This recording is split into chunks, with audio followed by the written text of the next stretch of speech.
हाँ, नमस्कार मित्रों, मैं राघव प्रकाश और आज ये एक अलग से पहला मेरा लेक्चर होगा पीएसआई पर। लाइव क्लास लेने का ये पहला लेक्चर है, ओपनिंग हो रही है, एक नया इतिहास बन रहा है परिष्कार वर्ड की तरफ से, जब मैं लाइव क्लास के द्वारा बाकायदा पूरा कोर्स पढ़ाने वाला हूं। पूरा कोर्स पढ़ाऊंगा मैं लाइव के द्वारा। पूरी हिंदी कैसे पढ़ाई जाती, मैं बाकायदा मेरी क्लास में कैसे पढ़ाता रहा हूं, उस तरीके से मैं आप सबको पढ़ाऊंगा।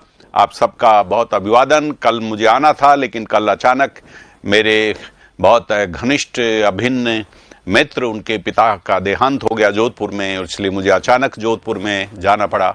कल मैं जोधपुर था, रात ही को 2:30 बजे वहाँ से लौट कर गया हूँ और मैं आज से ये लाइव लेक्चर शुरू कर रहा हूँ। Thank you very much. काफ़ी इंतजार हो गई। एक दरअसल अब ये नया काम सीख रहे हैं, सब सेट हो जाएगा। नया ये ऑनलाइन वाला जो कार्यक्रम है, तो अभी हितेन जी का भी थोड़ा सा लंबा खिंच गया ऐसा करके, लेकिन थोड़ा धैर्य रखिए। कुल मिलाकर के हम लोग काम की बात करेंगे। हितेन जी ने जिस तरीके से शानदार पढ़ाया, महत्वपूर्ण वो प्रश्न जो परीक्षा में आ सकते हैं केवल उन पर बात की और नक्शों से बात की, नक्शों के माध्यम से समझाया। तो ये आपको एक क्वालिटी की क्लास, ज्योग्राफी की इतनी प्यारी क्वालिटी की क्लास, कम समय में काफ़ी चीज़ें वो मैटर आपको देखे गए हैं, इसलिए आप उसको एंजॉय कीजिए, आपको काफ़ी लाभ हुआ होगा। और मैं हिंदी को बिल्कुल मूल से, जड़ से, जीरो से शुरू करूंगा। जिसको हिंदी नहीं भी आती, कुछ भी नहीं आती या बहुत कम आती है, वो भी उसको मैं 100 तक ले जाने की कोशिश करूंगा। इसलिए मित्रों, आप लोगों का बहुत स्वागत है। आप इसमें CR सोलंकी, पुष्पेंद्र और कपिल और सुनील और सब आप लोग, आपका स्वागत है। मैं यहां शुरू कर रहा हूं ये PSI शुद्ध हिंदी व्याकरण। ये केवल हिंदी व्याकरण का मामला नहीं है, शुद्ध हिंदी व्याकरण का मामला है। इसलिए आप जो पढ़ेंगे वो उसको सुप्रीम कोर्ट तक चैलेंज करवा सकते हैं। मैं उसके आधार पर अपनी बात को शुरू कर रहा हूं। थोड़ा सा सामान्य ये देखिए आप, ये शुद्ध हिंदी व्याकरण क्यों है? क्योंकि ये पाणिनि विरचित अष्टाध्यायी पर आधारित है। पाणिनि ही बिल्कुल पाणिनि की संस्कृत व्याकरण ही है। इसलिए पाणिनि की संस्कृत व्याकरण के आधार पर मैं पढ़ाऊंगा अपनी हिंदी व्याकरण। मित्रों, इनकी जो लघु सिद्धांत कौमुदी भैमी व्याख्या है और ये भीमसेन शास्त्री द्वारा लिखी गई है, ये पाणिनि की 5 खंडों में पाणिनि की बहुत विस्तृत व्याख्या है। मैं इस पुस्तक के आधार पर पढ़ाऊंगा। और मित्रों, अंतरराष्ट्रीय स्तर का कोश है संस्कृत का, वामन शिवराम आप्टे का संस्कृत हिंदी शब्दकोश है। मैं इस शब्दकोश के आधार पर, ये सब सुप्रीम कोर्ट में प्रस्तुत किए जा सकते हैं। पाणिनि की व्याकरण सुप्रीम कोर्ट में प्रस्तुत की जा सकती है। लघु सिद्धांत कौमुदी भैमी व्याख्या भीमसेन शास्त्री की सुप्रीम कोर्ट में, हाई कोर्ट में नहीं, सुप्रीम कोर्ट में प्रस्तुत की जा सकती है। और संस्कृत हिंदी कोश बिल्कुल की जा सकती है। यस, मीना स्टूडियो गेमिंग, आपको थानेदार बनना है? बिल्कुल, मैं थानेदार बनाने के लिए आया हूं। सबसे ज्यादा थानेदार बनाए राजस्थान में, 900 से ज्यादा। अभी मैं मेरे स्टूडेंट को मिलाऊंगा, उस छात्र को मिलाऊंगा जिसने पिछली बार 200 में से 186 नंबर, 100 में से 93 प्रश्न सही किए हैं, 186 प्रश्न, और वो थानेदार बना है। सोचिए, और जो सामान्य बच्चा था, लेकिन उसने निष्ठा से मुझे पढ़ी और ऑफलाइन क्लास पढ़ी, और ऑफलाइन क्लास पे 186 नंबर। सोचिए, 186 नंबर, कौन रोक सकता था उसको? पुलिस सब इंस्पेक्टर से। इसलिए ये काम चलेगा। आपको गुड इवनिंग, आपको नमस्कार। उत्तम राज और जगदीश चौधरी और ये है पुलकित जोशी, आपको बिल्कुल, और राम सर, तरुण, आप सब लोग उस पर भी आ चुके हैं, ऐप पे पढ़ रहे हैं। मैं आपका भी हरीश, मैं आप सबका बहुत स्वागत करता हूं। और इधर भी मक्खनलाल और हेमेंद्र, महावीर, और आपका सबका स्वागत करता हूं। देखिए, अगर आपकी तैयारी बहुत अच्छी पुस्तकों के आधार पर, ऑथेंटिक किताबों के आधार पर, तो फिर आप उसको कहीं सुप्रीम कोर्ट तक, हाई कोर्ट तक चैलेंज कर सकते हैं। ये कामता प्रसाद व्याकरण, बिल्कुल इसमें से भी काफी चीजें, वो बेसिक है। पहली किताब थी 1922 में लिखी गई, पहली किताब थी, और कामता प्रसाद गुरु, इनकी पुस्तक भी इसका आधार होगी। 3 पुस्तकें, चौथी किताब है हिंदी शब्दानुशासन, किशोरीदास, पंडित किशोरीदास वाजपेयी की हिंदी शब्दानुसार नागरी प्रचारणी सभा, ये भी नागरी प्रचारणी सभा से प्रकाशित है, ये भी नागरी प्रचारणी सभा से प्रकाशित है, हिंदी शब्दानुशासन। ये इसके बाद बहुत सी कमियां, कामता प्रसाद गुरु की काफी कमियां बताई हमारे किशोरीदास वाजपेयी ने और उनकी किताब को काफी संशोधित किया। इसलिए केवल कामता प्रसाद गुरु पर हम लोग आधारित नहीं हो सकते, उसमें कई गलतियां जिसको किशोरीदास वाजपेयी ने ठीक किया। इस पुस्तक को भी आधार बनाऊंगा। मित्रों, ये हिंदी भाषा का उद्भव और विकास, उदयनारायण तिवारी की बहुत प्रसिद्ध पुस्तक है। ये बहुत रिसर्च आधारित पुस्तक है, बहुत। ये भी मेरी क्लास का आधार रहेगी। और हिंदी भाषा, डॉक्टर भोलानाथ तिवारी की हिंदी भाषा, ये पुस्तक भी आधार रहेगी। ये दिल्ली विश्वविद्यालय के प्रोफेसर रहे भोलानाथ तिवारी, इनकी पुस्तक पर आधारित है। और इन सभी पुस्तकों पर आधारित है मेरी अपनी पुस्तक व्यावहारिक सामान्य हिंदी, जिसमें व्यावहारिक सामान्य हिंदी की आपको बात कर रहा हूं, जो ज्यादातर बच्चे पढ़ते हैं और जिसमें से लगभग 95% पेपर जिसमें से आता है, वह पुस्तक व्यावहारिक सामान्य हिंदी। वो इन सारी पुस्तक जो मैंने पुस्तकें बताई है, पाणिनि की पुस्तक है, बहमी व्याख्या है, बिल्कुल उसी तरह से वामन शिवराम आपटे की पुस्तक है, उदयनारायण तिवारी की पुस्तक है हिंदी भाषा का उद्भव और विकास, भोलानाथ तिवारी की पुस्तक है हिंदी भाषा, कामता प्रसाद गुरु की, किशोरीदास वाजपेयी का हिंदी शब्दानुशासन, उन सब आधारभूत पुस्तकों पर आधारित है व्यावहारिक सामान्य हिंदी। इसलिए मैंने कोशिश की है, ये मैंने प्रयत्न किया है कि मैं वो पुस्तक लिखूं जो जिसमें से जो हो शुद्ध हिंदी व्याकरण हो। ये शुद्ध हिंदी व्याकरण है मित्रों। आप चाहें तो इसमें ये 9602380388 ये व्हाट्सएप नंबर है और यहां पर पेटीएम करके भी ले सकते हैं। वे लोग जो बहुत दूर दराज के हैं, वहां पर ये पुस्तक आपको डाक से मिल सकती है, वरना आप यहां पर इनसे सूचना ले सकते हैं कि ये पुस्तक कहां पर मिलती है।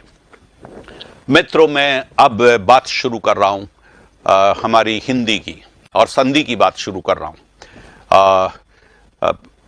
हम लोग ऐसी कोशिश निश्चित रूप से कम करेंगे, ये करेंगे।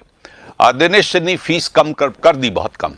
आप लोग क्वालिटी के लिए आपको त्याग करना चाहिए। क्वालिटी किसे कहते हैं? क्वालिटी के मुकाबले ये फीस आधी भी नहीं है। मतलब ये फीस जो है इतनी कम फीस है। तो आप देखो, ये मित्रों मैं आपको कहना चाह रहा हूं, इस क्वालिटी की जिस क्वालिटी की मैंने चर्चा की, जिस क्वालिटी के आधार पे किताब लिखा है, या बिल्कुल दिनेश तैनी पैसा साथ नहीं जाता, इसलिए पैसा हाथ में रखा करो यास और मेहनत किया करो। दिनेश तैनी मेहनत करो। मैंने मेहनत की है, अब गरीबी में मैंने मेहनत की है और मेहनत करके किताबें खरीदी और सारा काम किया और फिर यूनिवर्सिटी में गोल्ड मेडल लाया हूं। इसलिए आप लोग बहुत अच्छी तरह से समझिए कि वो चीज क्या होती है। आपको क्वालिटी को समझना चाहिए कि क्वालिटी क्या होती है। आपको मालूम नहीं कि हम लोग पैसे के साथ किस तरह से काम करते हैं। हमारा पैसा जो है, हमारे पास कोई पैसा नहीं है। मैं आपको इतनी बात कहना चाहता हूं कि पैसा नहीं जाता। ये जो है ना, आपने आदर्श की बात कही है, बिल्कुल सही है। और इसलिए जितना पैसा हम लेते हैं वो सबका पैसा यहीं लगा देते हैं। ऐसा मेरे साथ भी नहीं जाएगा, आपके साथ नहीं जाएगा, किसी के साथ नहीं जाएगा। इसलिए तो अब इस बारे में कोई चर्चा नहीं करेंगे और इस बारे में मैं कोई टिप्पणी में नहीं करूंगा। आपको जो बहुत अच्छी क्वालिटी के साथ जो पढ़ना है वो पढ़िए।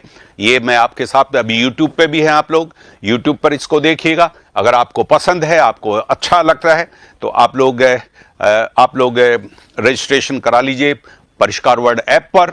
और कुछ दिन के लिए, 2-3 दिन के लिए है, 2-3 दिन में आप देख लीजिए।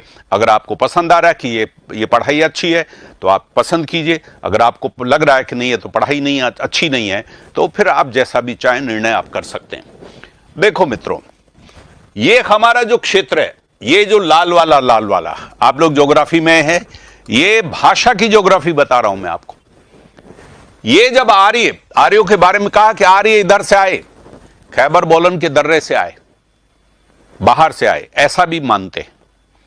आर्य यहां से कहीं से ऊपर से सोवियत रूस की तरफ से एंटर हुआ और आर्य का एक दल चला गया यूरोप में, एक दल चला गया इराक ईरान में और एक दल यहां पर प्रवेश कर गया, ऐसा मानते हैं। कुछ लोग मानते हैं यहीं पर आर्य पैदा हुए।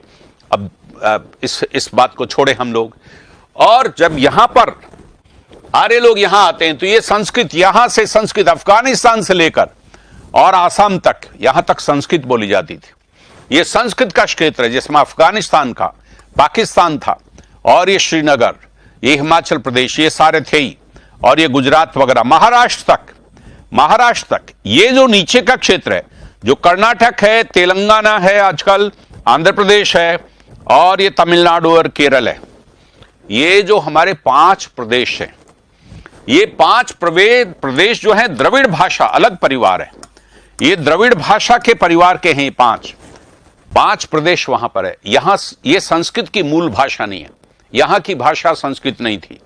संस्कृत महाराष्ट्र तक है। मराठी इसी के, मराठी संस्कृत से निकली है। इसी प्रकार से उड़ीसा की, वो संस्कृत से निकली है। बांग्ला संस्कृत से निकली है, बांग्लादेश और ये वेस्ट बंगाल, ये सारा का सारा बंगाल है, यहां से। ये आसाम, असमिया, ये यहां तक, ये सब संस्कृत से निकली है। और ये नेपाली, ये सब संस्कृत से निकली है।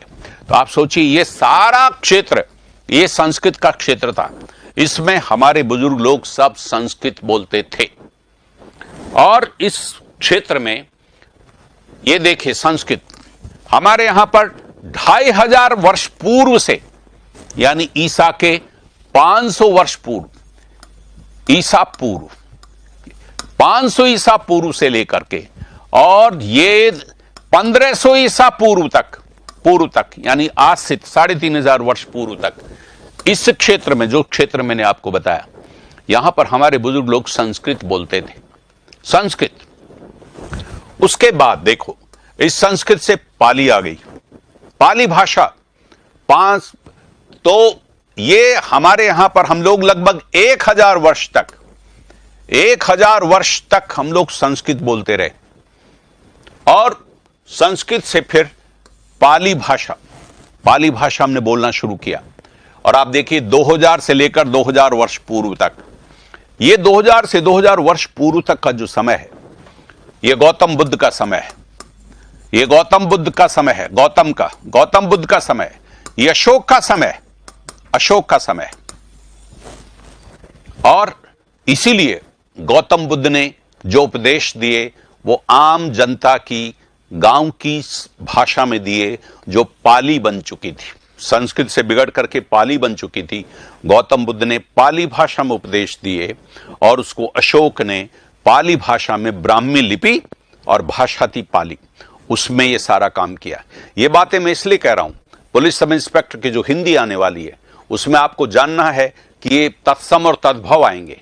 जो संस्कृत के शब्द हैं मूल रूप में ज्यों के त्यों, वे तो हैं तत्सम, और बाद में जो उनसे बिगड़ करके बने वो है तद्भव।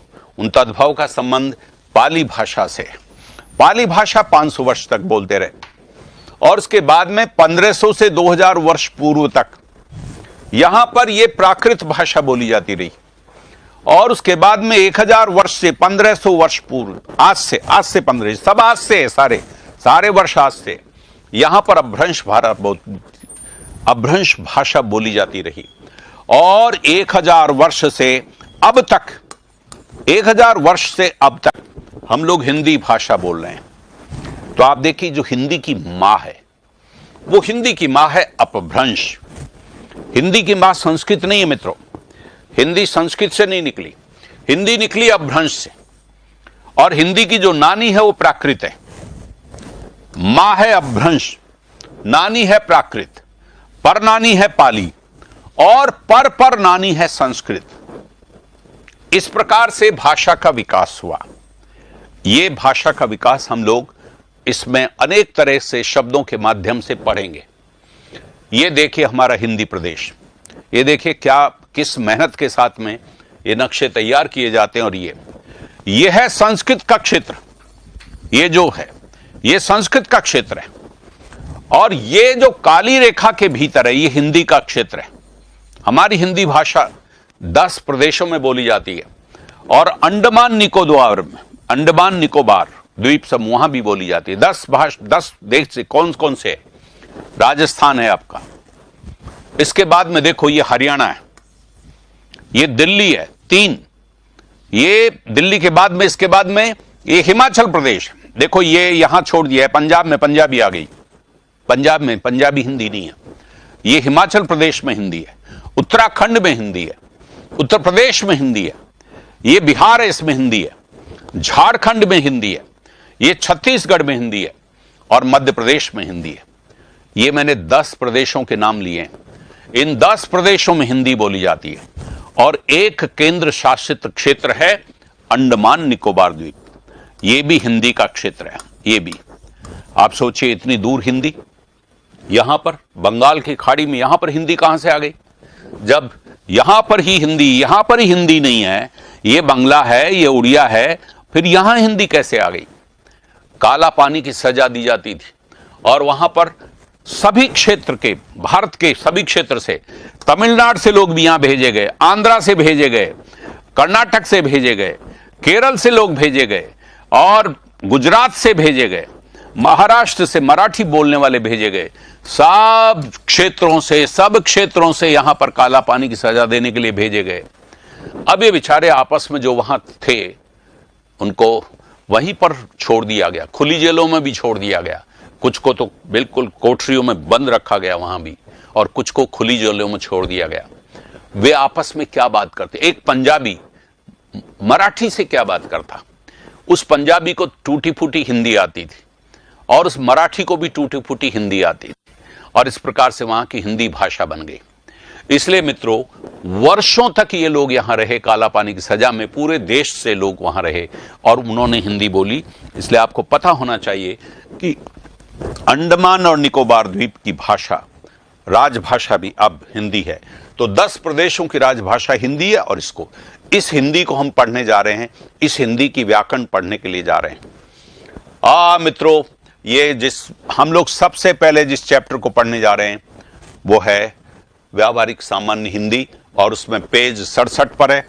आप लोग मेरी पुस्तक को तो जरूर खरीद लीजिए, क्योंकि मेरी जो क्लास चलेगी उस क्लास का विस्तार आप किताब में होगा। इसलिए उस किताब में देखिए, बिल्कुल किताब में अच्छी तरह से। इसके बाद में आप किताब को देखिएगा, किताब को पढ़िएगा। तो मैं पहले यहाँ चीज़ों को, कॉन्सेप्ट को क्लियर करूँगा, उसका विस्तार आप किताब में पढ़ेंगे। फिर मेरा इसमें टेस्ट होगा। किताब को पढ़ करके, मेरी लेक्चर को सुनकर, किताब को पढ़ करके आप लोग इसमें टेस्ट देंगे। मेरा जो उद्देश्य है, मेरा उद्देश्य हर हालत में 75% से प्लस मार्क्स हमको लेना ही लेना है। मैं आपको बात बता रहा हूं, मेरे स्टूडेंट ने 93% मार्क्स प्राप्त किए हैं। आप सोचिए, 93% और थानेदार बना है। वो कैसे बन सकता है? मैं उसी लेवल की चीजों को डिटेल में हिंदी के साथ करूंगा। इतना ज्यादा मार्क्स राजस्थान में और कहीं पर किसी को नहीं प्राप्त होते, इसलिए मैं उसी हिंदी की मैं तैयारी कराऊंगा। मित्रों, वो व्यावहारिक सामान्य हिंदी, इस पुस्तक को आप देख लीजिएगा। उसके पृष्ठ 67 पर आपको संधि मिलेगी और उस संधि को प्राप्त कीजिएगा। ये तो किताब का व्हाट्सएप नंबर है, राइट। देखिए, संधि किसे कहते हैं? संधि को अगर आपने ठीक कर लिया तो संधि का मतलब है कि आपने कम से कम, संधि के 6 प्रश्न तो पिछली बार आए हैं, 6 प्रश्न, 12 अंक, 12 अंक के प्रश्न तो डायरेक्ट संधि से आए। लेकिन अभी मैं बताऊंगा कि संधि पढ़ने का मतलब है 15 से 20 प्रश्न, नंबर नहीं, 20 प्रश्न, यानी 40 अंक तक का खेल है संधि का, केवल संधि का। 10 नंबर का इतिहास आया है, 5 प्रश्न केवल पिछली बार, और एक संधि का टॉपिक। संधि का टॉपिक 40 मार्क्स का है। इसलिए पुलिस सब इंस्पेक्टर वाले समझ लीजिए कि आपकी रणनीति क्या होनी चाहिए। वीडियो क्वालिटी कैसे खराब कैसे हो रही है वीरन नेहरा, या आप लोग क्या इस बार बिल्कुल ये उत्तम बिश्नोई कह रहे हैं इस बार 190 पार, बिल्कुल। जॉब के बाद 2 दिन की तनख्वाह है, ये तो कोई सोचने की बात है, ये तो सोचने की बात है। यस, क्या बात है। ये जो सुनील चौधरी जी, नार शब्द हिंदी में होता है क्या? अब ये ऐसे प्रश्नों का मेरे पास में इस समय कोई उत्तर नहीं होगा। मैं अब टॉपिक वार पढ़ा रहा हूं, मैं जैसा चाहे वैसा नहीं पढ़ाऊंगा। नो, फ्री स्टाइल में प्रश्न भी मत पूछिए। जो प्रश्न पूछना है बिल्कुल टॉपिक से संबंधित प्रश्न पूछिए, क्योंकि ये क्लास है, ये क्लास है। पहले मैं कि जो चाहो पूछो, उसमें मैं जो चाहो पूछो और जो चाहो पूछो उसका मैं प्रश्न का उत्तर देता था। लेकिन अब बिल्कुल बाकायदा मैं यहां पर जो टॉपिक है, टॉपिक के अनुसार कैसे पढ़ाते हैं मैं उसी पर बात करूंगा। देखो मित्रों, संधि किसे कहते हैं? बोलते समय दो शब्दों के पास पास आ जाने पर वर्ण, वर्ण किसे कहते हैं? वर्ण कहते हैं भाषा में उच्चारित होने वाली ध्वनि को, जिसमें स्वर शामिल है, व्यंजन शामिल है और विसर्ग शामिल है। इनमें जो विकार या परिवर्तन आता है वो संधि कहलाता है। ये हमारा शब्द है और ये शब्द अनेक ध्वनियों से मिलकर के बना है, और जब हम जल्दी जल्दी बोलेंगे तब ये दो शब्द पास पास आ जाएंगे, पास पास आ जाएंगे, तब यहां भी परिवर्तन हो जाएगा और यहां भी परिवर्तन हो जाता। अगर परिवर्तन हो जाता है तो, हमेशा परिवर्तन नहीं होता, अगर परिवर्तन हो जाता है, अगर परिवर्तन हो जाता है उसको कहते हैं संधि। तो देखो, बोलते समय दो शब्दों के पास पास आ जाने पर वर्णों में अर्थात स्वर में परिवर्तन आ जाए, व्यंजन में परिवर्तन आ जाए या विसर्ग में परिवर्तन आ जाए, उस परिवर्तन को संधि कहते हैं। संधि मींस दो शब्दों के निकट आने पर होने वाला वर्णों में विकार। देखो, ये आपको इसलिए कह रहा हूं, ये जो वर्ण विकार है इसको बारीकी से समझना जरूरी है। प्रश्न ऐसे आ जाएगा, ये मत समझिए कि जो पिछला पैटर्न है उस पैटर्न से इधर उधर नहीं हो सकता प्रश्न। 5-7 प्रश्न इधर उधर के हो सकते हैं, इसलिए मूल कॉन्सेप्ट को समझिए। 4 शब्द दे देंगे और 4 शब्द के बाद में कहेंगे बताइए किस शब्द में संधि नहीं है, किस शब्द में संधि नहीं है। बस अगर आपको कॉन्सेप्ट पता नहीं है तो फिर हम लोग, अभी देखना आप, अभी आगे चल करके समस्या आपके सामने आने वाली है, इसलिए बिल्कुल बिल्कुल आप जो है इसको देखिएगा।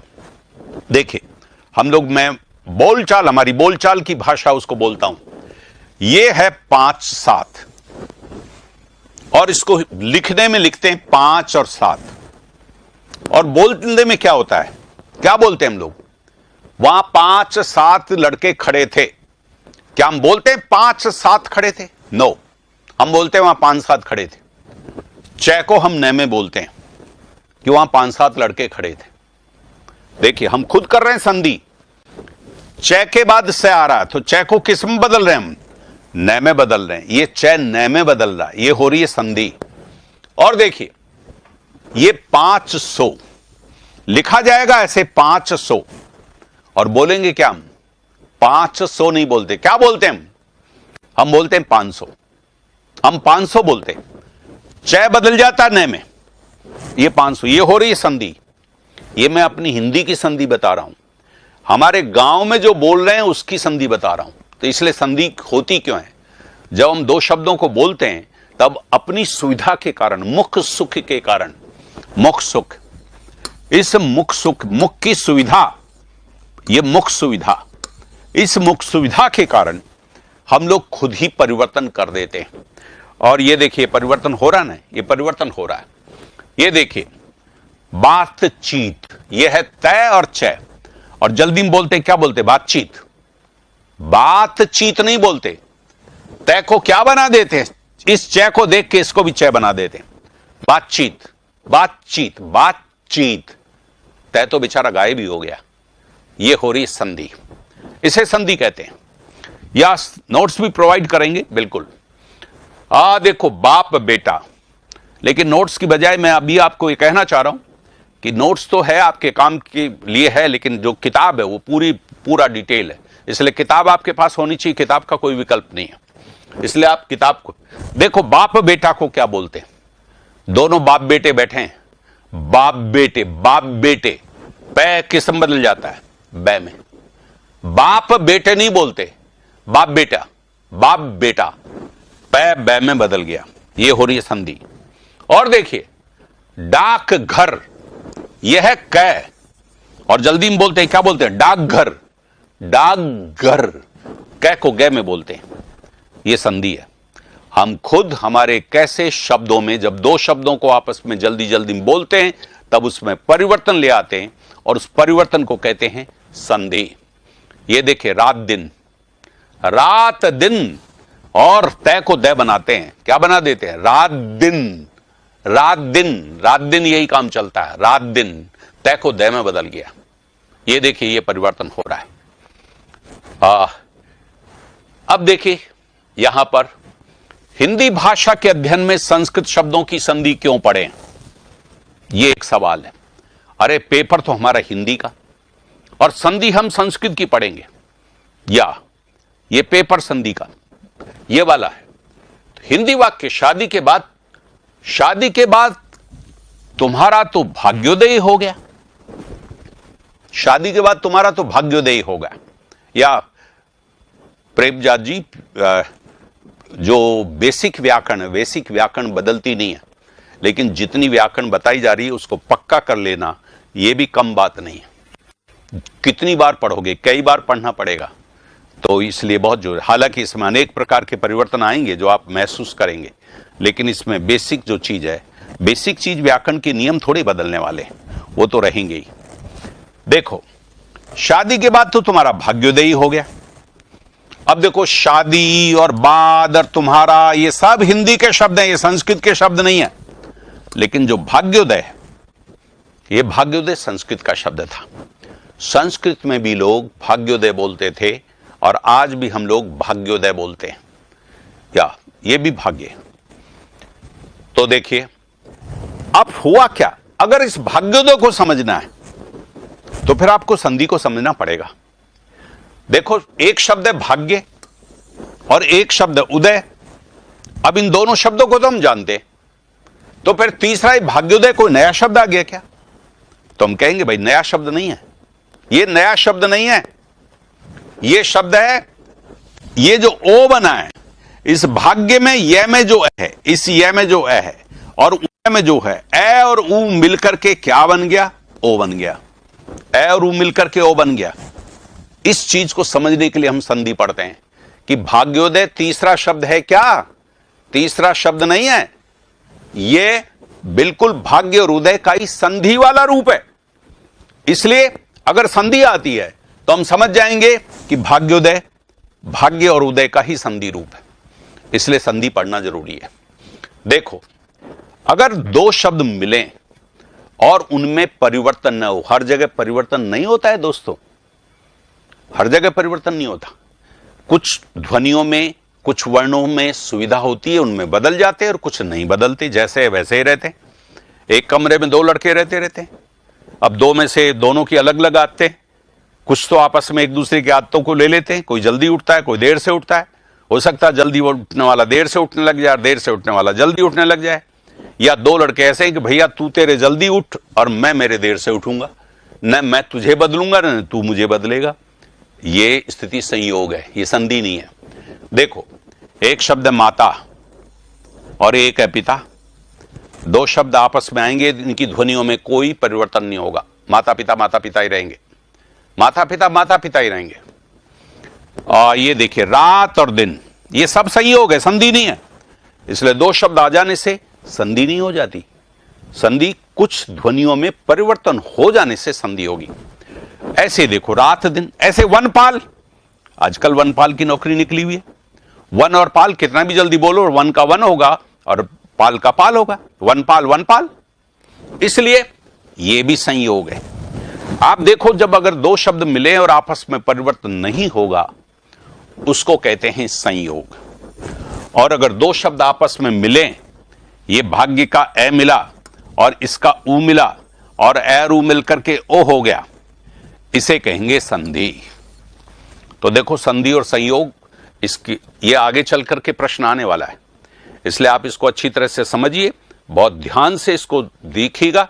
और आपका ये प्रश्न आपको उस समय देखना पड़ेगा कि क्या इनमें से संधि नहीं है किसी शब्द में, क्या केवल संयोग है, ये पहचानना पड़ेगा। देखो सब, पीएसआई में संधि का मतलब क्या है?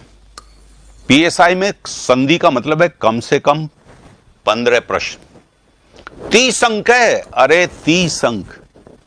सोचिए अगर संधि अच्छी ढंग से आ गई, 30 नंबर ऊपर, इतनी बड़ी ताकत है। इसलिए मैं कई दिनों तक ये संधि चलेगी। मुझे मेरे हर बच्चे को संधि में बहुत मजबूती देनी है। संधि में, संधि अगर उसके समझ में आ गई, संधि का कॉन्सेप्ट समझ में आ गया, सारे स्वर व्यंजन और विसर्ग संधियां समझ में आ गई, तो देखिए क्या होगा। संधि से संबंधित 100% तो प्रश्न हल होंगे। जब संधि सीख गए तो संधि के प्रश्न तो हल होंगे ही होंगे। शब्द शुद्धि के 75% हल हो जाएंगे। आपकी शब्द शुद्धि के प्रश्न आएंगे कम से कम 5-6 शब्द शुद्धि के। उन 5-6 में से कम 3 शब्द संधि से संबंधित होंगे। अगर संधि गलत तो शब्द भी गलत, और संधि सही तो संधि जो है हमारा शब्द शुद्धि भी सही, शब्द भी सही। इसलिए तो ये शब्द शुद्धि या पूरी टोटल हिंदी पढ़ाऊंगा मैं, टोटल हिंदी। मुझे मालूम है, मुझे जिम्मेदारी की जो बच्चे इस समय पढ़ रहे हैं लाइव क्लास, स्पेशल क्लास, ये अभी थोड़े दिनों यूट्यूब पे चलेगी, फिर यूट्यूब पे बंद हो जाने वाली है और ये फिर ऐप पे ही चलेगी। जिन लोगों को पढ़ना है वे लोग फिर बाद में ऐप पर ही शिफ्ट हो जाए। बहुत से लोग तो ऐप पर खरीद चुके इस कोर्स को और वो ऐप पर शिफ्ट हो गए हैं। बहुत से लोग जो हैं वो थोड़े 1-2 दिन में हो जाएंगे। अभी 27 तक आपका ऑफर है, आज 17 तक आपका जो है ऑफर है, इसलिए आप अच्छी तरह से इसको अभी जल्दी से खरीद लीजिए और भी सस्ता है। लेकिन शब्द शुद्धि में से 5-6 प्रश्न आएंगे, उसमें से 3 प्रश्न समझिए कि संधि वाले। तो संधि में अगर शब्द सही है, संधि सही है तो शब्द भी सही है, और संधि गलत है तो शब्द भी गलत है। उपसर्ग 75% हो जाएंगे। जब संधि से आप पढ़ करके निकलेंगे ना तो उपसर्गों के मास्टर हो जाएंगे। उपसर्ग में कम से कम 3 या 4 प्रश्न आते हैं। 3 या 4 प्रश्न उपसर्ग के आ चुके हैं, मैं ये विश्लेषण कर चुका हूं, वीडियो में पढ़ा हुआ है, देख लीजिए आप। 8 फरवरी का मेरा वीडियो है, उसमें मैंने पहले 1 से लेकर 50 प्रश्नों का विश्लेषण किया और यह भी बताया कि कहीं दूसरे व्यक्ति ने उसमें से कम 22 गलतियां कर दी हैं, हिंदी में 22 गलतियां कर दी हैं। तो अगर 50 में से 22 गलतियां हो सकती है तो फिर यूं क्लास में पढ़ाया जाएगा तो उसमें क्या होगा, ये सोचा जा सकता है। उसी में मैंने बताया कि संधि में कितने प्रश्न आए, उपसर्ग में कितने आए, व्यंजन जो है प्रत्यय में कितने आए, समास में कितने आए, संज्ञा, सर्वनाम, विशेषण, पक्ष, वृत्ति, कारक चिन्ह वगैरह, इन सब में कैसे कैसे प्रश्न आए उनका सारा विश्लेषण मैं प्रस्तुत कर चुका हूं। आप लोग फिर उसमें आप देख लीजिएगा। प्रत्यय में से 20% प्रत्यय, अयादि संधि तो है ही प्रत्ययों की संधि, 5वें नंबर की जो स्वर संधि, तो आप देखिए कि 20% प्रत्यय। समास 25% क्लियर हो जाएंगे संधि के दौरान, और शब्दार्थ, शब्दों के बहुत से अर्थ 50% होंगे। जब भी मैं पढ़ाऊंगा तब शब्दों के अर्थ के साथ पढ़ाऊंगा। शब्दों का अर्थ समझ में नहीं आया तो फिर आप क्या तो पर्यायवाची करोगे, क्या विलोम शब्द करोगे, क्या शब्द युग्म करोगे, अनेक शब्दों के स्थान पर एक शब्द को कैसे करोगे, समास कैसे पहचानोगे, उपसर्ग कैसे छांटोगे, प्रत्यय कैसे छांटोगे। शब्द का अर्थ तो होना ही चाहिए। संधि भी सही नहीं कर सकते अगर शब्दों का अर्थ नहीं आएगा। ये आगे देखना आप, जब मैं बताऊंगा कि ये शब्द के अर्थ नहीं आने की वजह से देखो ये गलतियां हो रही हैं। इसलिए शब्द का अर्थ बिल्कुल 50% इसमें क्लियर हो जाएगा। ये सब किसकी वजह से? ये सब संधि में शामिल है, संधि में शामिल है, इसलिए संधि इसके साथ होगी। व्याकरण की ये जो है 5-6 बिंदु, ये 5-6 बिंदु, ये सब इसी में शामिल है। इसलिए मैं कह रहा हूं करीब 15 प्रश्न, 5-6 इसके, 5-6 इसके, 3-4 इसके, 2-3 इसके, ऐसे ही 4-5 इसके, ऐसे ही 2-3-4 इसके, ऐसे करके 30 अंक को समेटती है संधि। इसलिए मैं मित्रों आपको बहुत अच्छी तरह से स्पष्ट करना चाहता हूं कि हमारी पीएसआई में रणनीति क्या हो। पीएसआई और दूसरे और भी जो लोग आरएस वाले भी, आरएस की हिंदी पढ़नी हो तो भी, और पीएसआई की हिंदी पढ़नी हो तो भी, बाकी और दूसरे पटवार, ग्राम सेवक, वे सब इस बेसिक हिंदी को आप समझेंगे तो आपको क्लियर होगा। देखो, संधि का नाम किस आधार पर तय करेंगे? नया कॉन्सेप्ट आ रहा है। ये कौन सी संधि है, इस प्रश्न का उत्तर इसके बारे में। ये कौन सी संधि है, इसको तय कैसे करोगे, वो इससे पता लगेगा।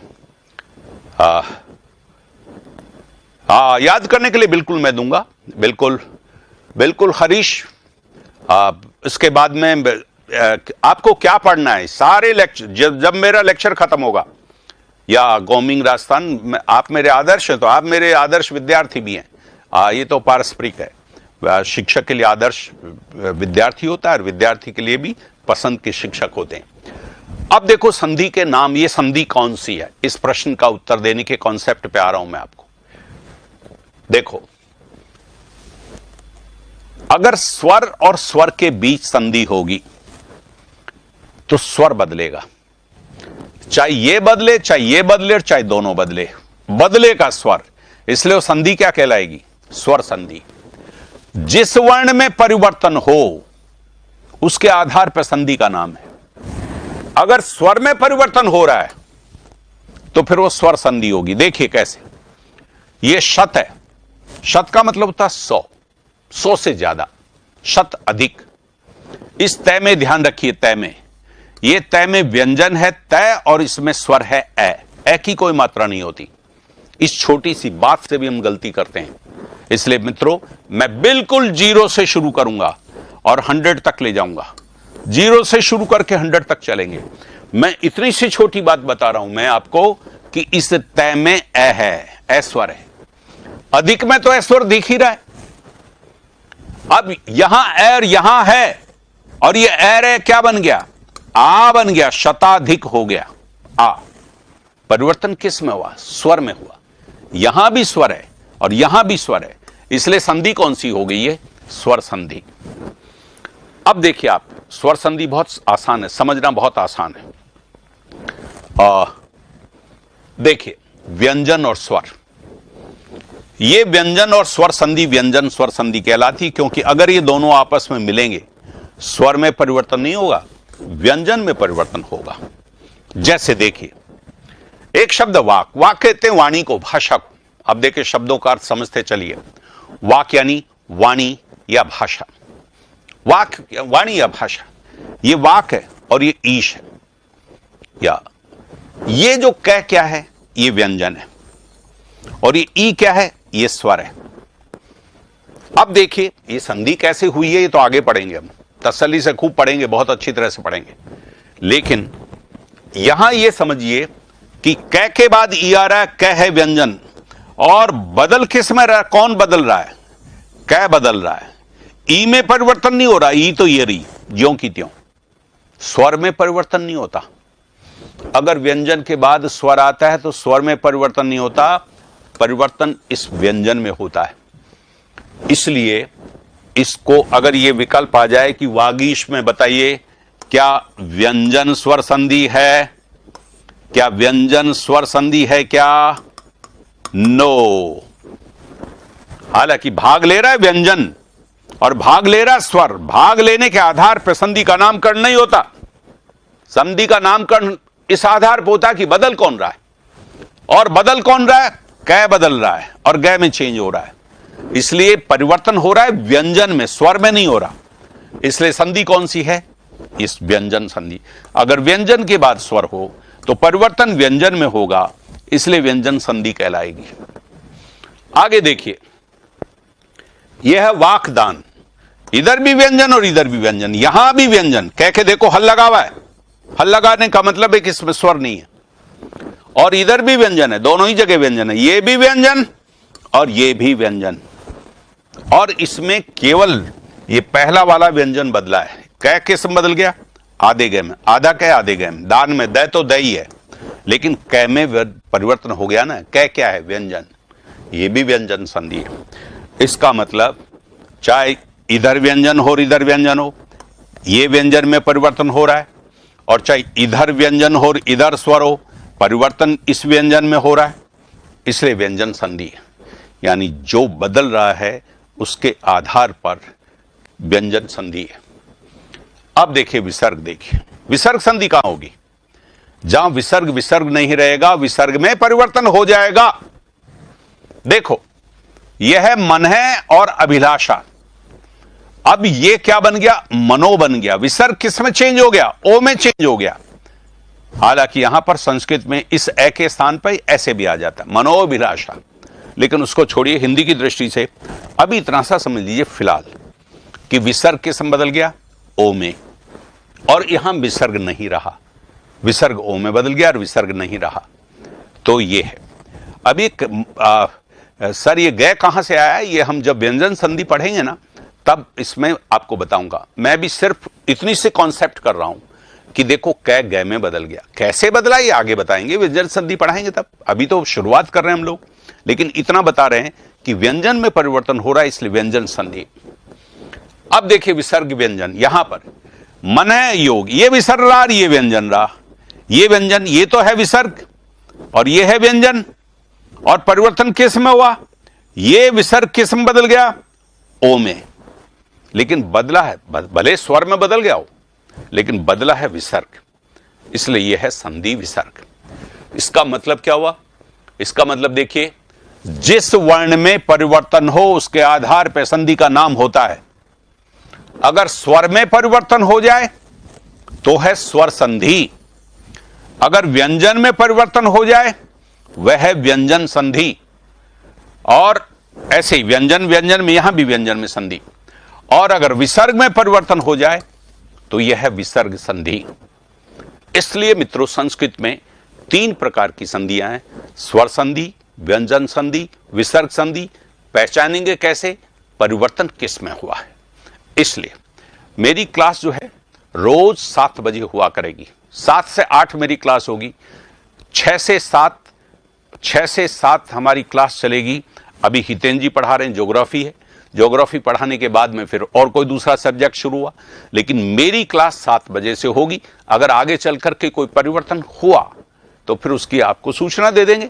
फिलहाल हम अभी फिलहाल कई दिनों तक मेरी क्लास के 7 बजे ही, 7 से 8 बजे के बीच में मेरी क्लास के होने हैं। 5-7-10 मिनट हमारे दूसरे सब्जेक्ट के आधार पर ऐसा होता रहेगा, आप उसको थोड़ा सा धैर्य के साथ में लीजिएगा।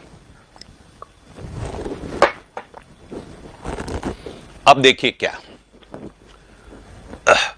स्वर संधि, व्यंजन संधि और विसर्ग संधि की पहचान कैसे करें। देखिए, पहले संधि विच्छेद करें, यह प्रश्न आ जाएगा, इसमें कौन सी संधि है। पहले संधि विच्छेद करें और फिर पहचानें कि किस वर्ण स्वर में, व्यंजन में या विसर्ग में परिवर्तन हुआ है। देखिए, यह है रविंद्र। रविंद्र में कौन सी संधि, यह प्रश्न आ गया। पहले आपने संधि विच्छेद किया, संधि विच्छेद किया तो यह है रवि और यह है इंद्र, और छोटी मिलके क्या बन गई? बड़ी बन गई। परिवर्तन किस में हुआ? स्वर में। छोटी और बड़ी मिलकर के छोटी और बड़ी स्वर है, इसलिए संधि कौन सी होगी? परिवर्तन किस में हुआ? स्वर में परिवर्तन हुआ। कॉन्सेप्ट, छोटे छोटे स्टेप्स को ध्यान में रखते चलिए ताकि कहीं पर भी आप गलती न करें, तब जाकर के आप लोग 190 से ऊपर पहुंचेंगे। देखो, ये दिंग मंडल है, इसमें कौन सी संधि है? संधि विच्छेद करेंगे। अभी आप में पूछिए कि दिंग मंडल कैसे बना? नो, अभी आप ये समझिए कि दिक और मंडल, दिक यानी दिशाएं और दिशाओं का चारों तरफ घेरा, और ये दिक मंडल दिंग बन गया। मंडल तो मंडल ऐसा ही रहा, देखो मंडल तो मंडल है, लेकिन ये कै न में बदल गया। ये कै क्या है? व्यंजन। बदला कौन? व्यंजन। इसलिए संधि कौन सी हो गई? व्यंजन संधि। और ये देखो, ये दिक और अंतर है, दिगंतर हो गया। परिवर्तन किस में हुआ? कै में। कै किस में बदल गया? गै में। ऐ तो इसमें ये रहा शामिल, कै आधे कै को आधा गै बना, ये आधा गै बना, और इसमें ए आकर के मिल गया तो ये पूरा गै बन गया, और ये पूरा गै। देखिए, परिवर्तन ए में नहीं हुआ, परिवर्तन हुआ है कै में। कै क्या है? व्यंजन। इसलिए संधि कौन सी हो गई? व्यंजन संधि। और ये देखिए, वय है वृद्ध, ये विसर्ग है, और ये बन गया वयो। वयो वृद्ध हो गया। जो वय है उम्र, उम्र में जो बूढ़ा हो। एक होता है ज्ञान वृद्ध, ज्ञान में बूढ़े, कम उम्र का है लेकिन ज्ञान में बूढ़ा होता है, और एक होता है वय में वृद्ध, तो वयो वृद्ध। ये देखे, ये वृद्ध ज्यों का त्यों है, ये ज्यों का त्यों है। बदला कौन? विसर्ग। तो आप वयोवृद्ध का संधि विच्छेद करेंगे, वय है वृद्ध, और फिर पहचानेंगे कि ये तो विसर्ग बदल रहा है, तो संधि विसर्ग संधि। ये देखे, मन है अभिराम, मन है क्या बन गया? ओ बन गया, मन है। मन है संधि विच्छेद करेंगे तो मन है करेंगे। परिवर्तन किस में हुआ? इन दोनों में विसर्ग, इसलिए विसर्ग संधि। तो आप देखिए, पहले संधि विच्छेद करेंगे, आसानी से नहीं कर पाएंगे। जब तक आपको सही संधि विच्छेद नहीं आता, तब तक आप ये नहीं बता सकते कि ये स्वर संधि है या व्यंजन संधि है या विसर्ग संधि है। इसलिए मित्रों पहले समझिए, ये दोनों में पर स्वर में परिवर्तन हुआ इसलिए स्वर संधि, यहां पर इसमें परिवर्तन हुआ, व्यंजन में परिवर्तन हुआ इसलिए व्यंजन संधि, और यहां पर विसर्ग में परिवर्तन हुआ, विसर्ग विसर्ग नहीं रहा इसलिए ये विसर्ग संधि। इस बेसिक कॉन्सेप्ट को अच्छी तरह से हम लोग लेकर के चलेंगे, तब हम लोग इसको संधि पढ़ेंगे। अब देखो स्वर संधि का नामकरण और ये इसको परिणाम के आधार पर देखो साहब। अब आगे के स्वर संधि 5 प्रकार की है, स्वर संधि 5 प्रकार की, परिणाम क्या निकला इस आधार पर इसके भेद है। दीर्घ स्वर संधि, गुण स्वर संधि, वृद्धि स्वर संधि, यण संधि, अयादि संधि, ये 5 प्रकार है। अभी 5 प्रकार आपके सामने आ रहे हैं, आप समझ लीजिएगा। ये किताब से ये चीजें क्लियर नहीं हो पाती हैं, और जो इन चीजों को इतनी बारीकी से नहीं जानता तो भी क्लियर नहीं हो पाती। देखो यहां पर ए और आ के बीच में ए और आ जुड़ा तो क्या बनता है? आ। ये ए ह्रस्व स्वर है, ये ह्रस्व है, ये भी ह्रस्व है।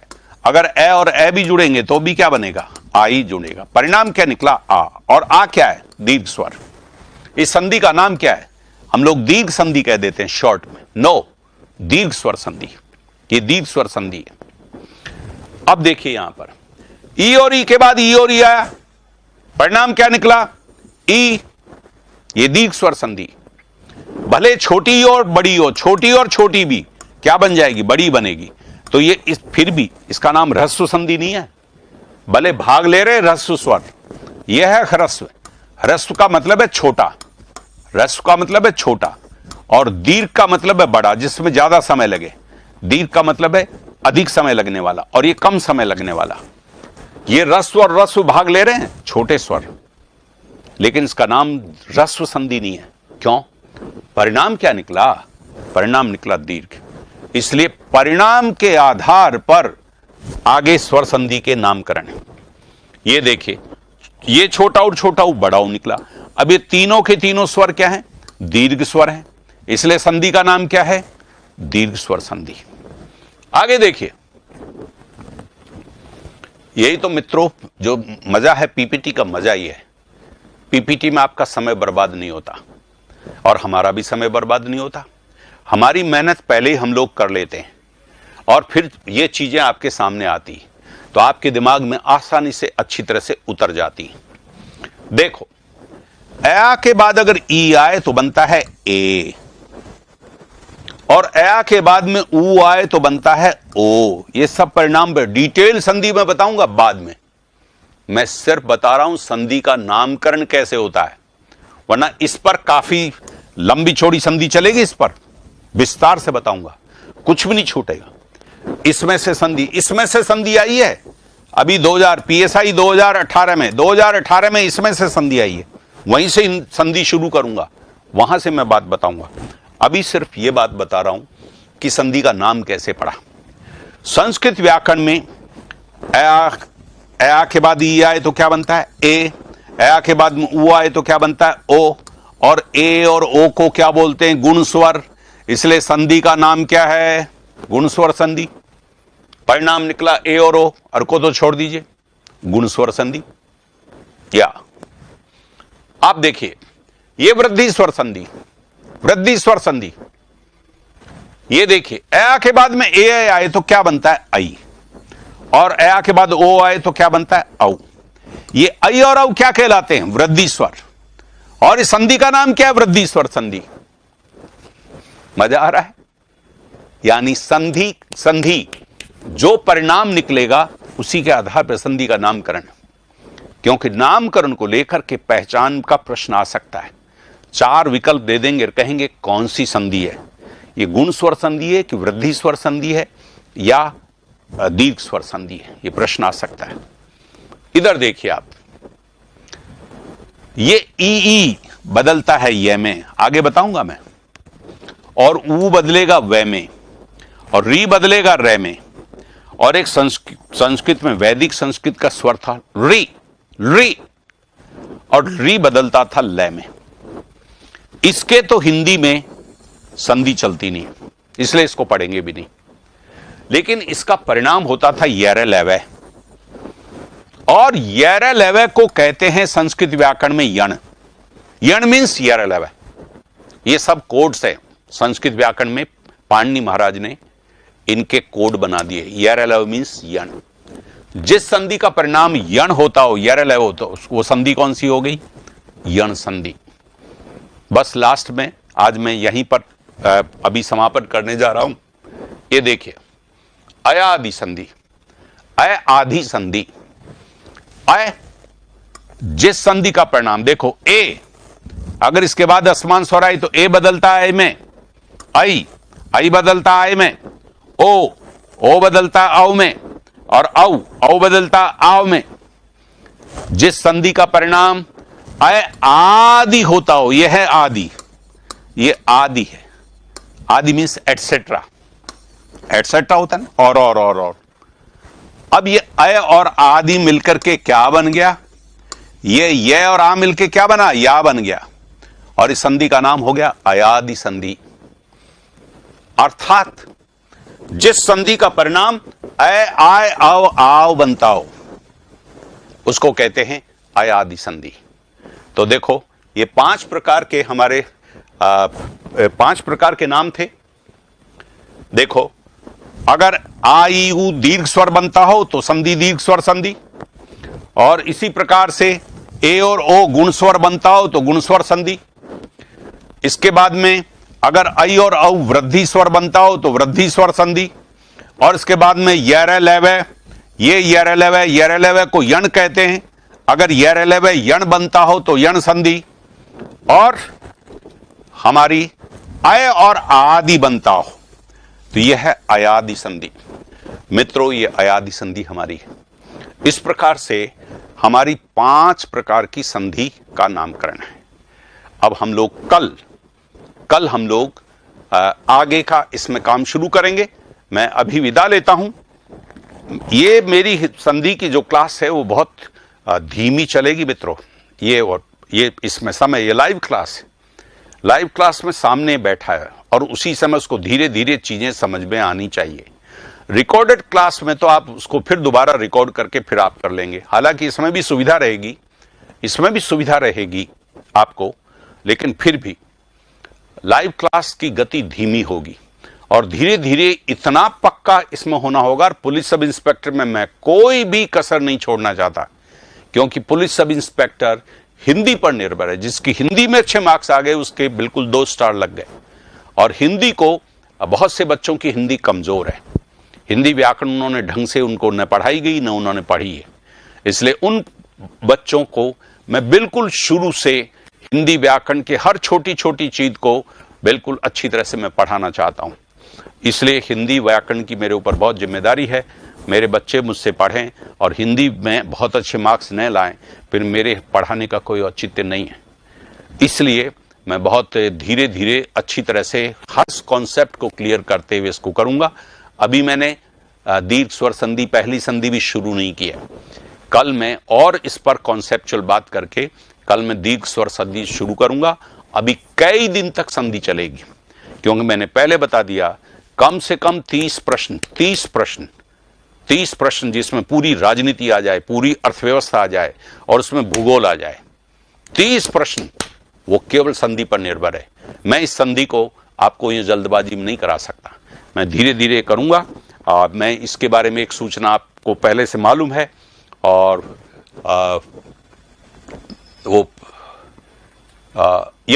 मैं ये सूचना आपको फिर से दे देना चाहता हूं। बसंत पंचमी का ये ऑफर चल रहा है। 12 से 17 फरवरी के बीच में आप लोग इस क्लास का रजिस्ट्रेशन तो करवा ही लिया होगा, लेकिन आप इसको ही खरीद लीजिए। जिनको भी खरीदना उसको खरीद लीजिएगा। 17 फरवरी तक, तब तक छूट है। और ये QR कोड है, यहाँ पर जा कर के और आप लोग जो हैं PSI की लाइव क्लासेस जो अब तो शुरू हो चुके हैं, आज 16 भी हो गया, सायं 6 बजे से रजिस्ट्रेशन के लिए आप स्कैन कर सकते हैं। पुरानी बात है। अभी जो लाइव क्लास है, तो अगर केवल हिंदी लेना चाहते हैं तो 4,500 है, और GK GS करना चाहते हैं तो 5,500 है, और अगर दोनों लेना चाहते हैं तो 9,000 है। इसमें डिटेल लेक्चर होगा, वो लेक्चर बाद में भी आप देख सकेंगे, कम से कम 2 बार तो उसको देख सकेंगे ही। और अगर कोई विशेष रूप से कोई और बच्चा चाहेगा कि नहीं मुझे तो ये लेक्चर और देखने हैं, तो बच्चे के लिए साथ खड़े होंगे हम, बच्चे की सुविधा के साथ होंगे और उसको और उपलब्ध कराएंगे। इसमें आपको नोट्स, PDF नोट्स भी उपलब्ध कराएंगे। इसमें टेस्ट सीरीज भी होगी। ये तो इसमें तो लेक्चर में तो टेस्ट चलते ही रहेंगे। मैं जब संधि पढ़ाऊंगा तो बाद में टेस्ट होंगे ही होंगे, लेकिन उसके बाद में टेस्ट सीरीज इसकी होगी, क्योंकि हम सोचते हैं कि जो बच्चा ऑनलाइन से पढ़ रहा है वो तो ऑनलाइन से ही पढ़ेगा। उस ऑनलाइन में भी हमको इतना कुछ उसको पढ़ा देना चाहिए कि उसको लगे कि मैं बिल्कुल ऑफलाइन की क्लास में हूं। इसके अलावा आप लोग यहां पर जो कुछ कमेंट्स भेजेंगे कि सर ये चीज समझ में नहीं आई, इसको समझाइए, ये समझाइए, मुझे ये समझ में नहीं आया, तो आपके प्रश्नों के आधार पर दूसरे दिन पहले उन प्रश्नों का उत्तर दिया जाएगा और उसके बाद आगे चला जाएगा, ताकि आप दूर बैठे रह करके प्रश्नों के साथ न रहें। नो, प्रश्नों का उत्तर आपको मिलना चाहिए। ये सब हम लोग काम करेंगे। इसलिए दूर बैठा हुआ व्यक्ति भी पुलिस सब इंस्पेक्टर बन जाए, इसी में तो हमारा धर्म है और इसी में हमारी जिम्मेदारी है।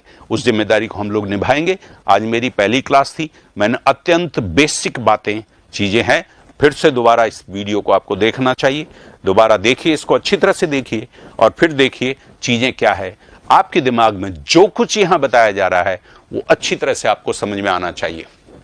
मैं और 17 फरवरी को हमारे कल देखिए 2 बजे राज्य व्यवस्था में संविधान की विशेषताएं यह है, रीट वाले साथियों की सूचना में देना चाहता हूं। सुजाता सिंह जी एक्सपर्ट फैकल्टी हैं, पॉलिटिकल साइंस की एक्सपर्ट, वो इसको बता रही हैं आपको। राजस्थान के प्रमुख लोक नृत्यों पर डॉक्टर जया मंगलानी, ये टीचरनी विदुषी हैं और ये कल हमारे इतिहास में राजस्थान के प्रमुख लोक नृत्यों पर 3:15 बजे क्लास लेंगी। और हितेंद्र जी 17 फरवरी को 6 बजे यही क्लास लेंगे। 6 बजे राजस्थान का भौतिक विभाग, राजस्थान के भौतिक विभाग पर यह 2 नंबर का लेक्चर होगा। तो देखिए ये आज जो है ये लेक्चर हो ही चुका। 6 से 7 बजे तक हितेंद्र जी पढ़ाएंगे। शानदार टीचर है, राजस्थान के ज्योग्राफी के टॉप के टीचर, और किस प्रकार से वो नक्शों के द्वारा और परीक्षा में संभावित प्रश्नों के द्वारा वो पढ़ाते हैं ज्योग्राफी। ये आपने देखा है, लाखों लोगों ने इनको देखा, लाखों लोगों ने एप्रिशिएट किया है, बिल्कुल। तो ये पढ़ाएंगे और फिर मेरे 7 से 8 बजे मेरी हिंदी की क्लास होगी।